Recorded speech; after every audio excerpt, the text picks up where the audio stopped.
les gens sans exception. Dois-je me conformer aux normes et aux standards, ou bien être moi-même sans m'encombrer d'apparences bizarres? Il est facile de se perdre dans les faux semblants, de jouer un rôle, de suivre la foule sans prendre de risques passionnants. Mais à quoi bon vivre ainsi dans une illusion de soi, sans jamais laisser libre cours à son cœur, à ses choix?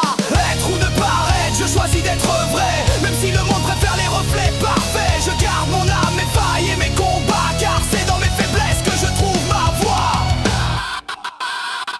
Être ou ne paraître, cela peut parfois faire peur, car être authentique peut entraîner des critiques, des malheurs. Mais pour être heureux, il faut oser être vrai et se montrer tel que l'on est. Ne pas avoir peur de ses faiblesses, de ses imperfections, et savoir les accepter sans chercher à faire illusion. Car être soi-même, c'est s'offrir la plus belle des libertés, celle de vivre en accord avec ses valeurs et ses réalités. Être ou ne paraître, je fais tomber les masques, marre des filtres et des rêves en plastoc. Je me choisis moi, sans artifice ni façade, libre enfin même si tout le monde me balance des regards en toc.